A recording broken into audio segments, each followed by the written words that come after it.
welcome to Dragon Ball Tigers. Today we are going to be looking at my the I Saw the World After 15 Years Part 2. Yesterday I reacted to Part 1, so go check out that video. So yeah, let's get into Part 2. DiGiorno has 7 delicious Gotta crusts. hit Your it. family food critics will rave. Croissant crust is flaky layers of buttery bliss. I'll get you out of here one day, Karen. You just keep up your painting till then. I'll find a way for us both real soon. I felt ecstatic. Maybe he could take me in, like that awful foster family had. I started daydreaming about it. Billy was a new friend I had made. He was one of the painters I had met in the parking lot. He told me his parents had gone to prison, and Sharon had picked him up off the street many years ago. Oh, He helped me with my many language years skills ago. whenever we were free. He often told me about his family, and I would tell him about my home under the ground and Coco. One day, when Sharon wasn't around, we were sitting in the lounge watching TV. Billy suddenly stopped at one channel. Sharon and David were on TV, and she had my paintings in the background. By now, I knew enough English to understand every single word. There she was, saying she couldn't believe people had fallen in love with her art overnight. She sighed and said, "I'm so busy painting, I barely eat." When they started mentioning the prices, my jaw dropped.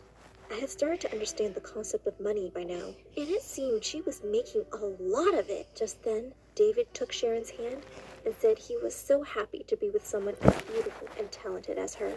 He couldn't be prouder of her amazing work. I was heartbroken and so angry. I couldn't believe David had made such a fool of me. Billy was furious too. He said he couldn't let these people go on like this, and we should make a plan to escape. I was ready to go. Billy said, "Soon, you and I will be out of here for good." "Yes, and Coco, of course," I replied eagerly.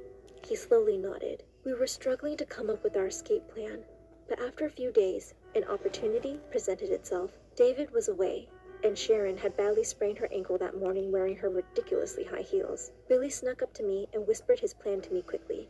Sharon was sitting in the lounge with her leg up on the table when I burst in and collapsed on the floor, screaming and holding onto my stomach. Sharon limped over and asked me what was wrong, but I just kept screaming and pointing. Just then, Billy came running in and said in fake panic, "It might be her appendix. She has to be taken to the hospital immediately."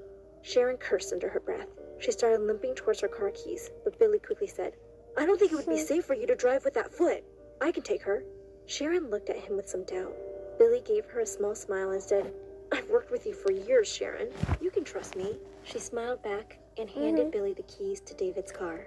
Billy picked me up, put me in the car, and we took off towards the hospital. About 3 minutes down the road, he pulled over and we started celebrating. This was way easier than we had thought. That's when we saw Sharon furiously driving up behind us, sprained ankle and all. Billy's her first in the rearview mirror. I didn't know that Sharon had another is how long her trust lasted, and she looked mad. Billy turned the car back on and took off like a rocket. It was a wild chase for a while, with him taking turn after turn, hoping to lose Sharon. But she gained on us and tried to run us off the road. I could just feel her eyes burning into me. We raced through a red light with Sharon hot on our tail. Slam! Another car hit the passenger side of her car. Billy pulled over to the side of the road, horrified. She looked like she was uninjured, but her car was a wreck. We sped away from the scene as fast as we could. Sharon was even more dangerous than we thought. We called 911 and told them everything, all about her operation and the forced labor in the house. They said they would be going to the house to investigate, so we headed straight back to the house to meet them. In no time, the police showed up and raided the place. They saw everything they needed to know. As we were getting out of there, I saw Coco waving at me from across the road. Thank God! I had been wondering where she'd gone. I asked Billy to stop the car. "That's Coco!" I yelled excitedly. "She's there!" He looked around and said, "No, she's not." "She's right there, Billy!" I said impatiently. Billy became silent for a few moments. Then he said, "Karen, you've told me all about Coco, and I know you talked to her, but you have to know the truth. She isn't real." His words hit me as hard as the other car had hit Sharon. What was he talking about? "What do you mean? Of course she's real." "Karen, there is nobody there. I've never lied to you about anything. Why would I lie to you about this?" Tears started pouring down my cheeks. "She's been my best friend forever. I've known her for years and years." Billy asked me gently, "Well, has she changed at all in all these years?" That's when it hit me. My best friend?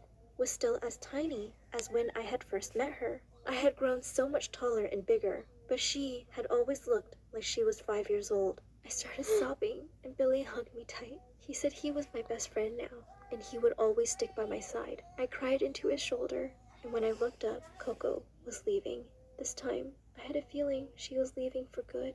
Not long after that, David and Sharon were behind bars, and I received all the money from my paintings. I was rich enough to afford a small place for Billy and myself.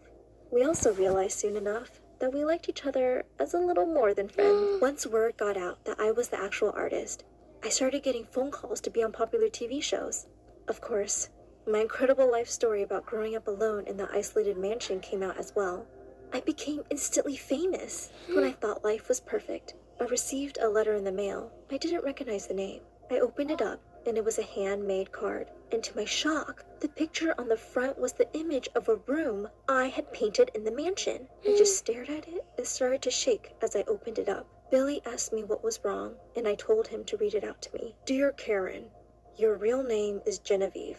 I'm Hannah, and I took care of you when you were growing up in that mansion. As Billy read the letter out loud, I couldn't believe my ears. It turned out that my parents had both been artists as well. My mother was a painter, and my father was a mad architect. The isolated mansion was his greatest masterpiece. He had brought my mom to live there with him. Apparently, after I was born, my mom lost her artistic touch and was no longer the same as she once was. She became bitter and envious of other artists, and she blamed me. She just left one day and disappeared. My dad was heartbroken and desperate to find her. He would leave me in the mansion with Hannah to go look for her, but Hannah was not allowed to ever show herself to me. He wanted me to stay in isolation, hidden from the world. She just had to make sure I had plenty of food and water and that I was well. Hannah said there were cameras installed everywhere, and she would watch me often, talking to myself and painting in the mansion. His trips became more frequent, and he was staying away longer. Then one day, he just didn't come back. Hannah says she found out years later that he had died in a car accident. But then I had been growing up in isolation for quite some time, and Hannah decided to honor his wish and not reveal herself. But when she heard about where I was now, she wanted to tell me the truth about my past. I was already in complete shock after hearing the story. But what came next shook me to the core. Hannah said she wished she could tell me more about my mother. All she remembered was that she was the most beautiful woman she had ever seen, and her name was Sharon. Okay, guys, I have another video. That was part 2, and yeah, and give a like and subscribe, and yeah, bye, guys.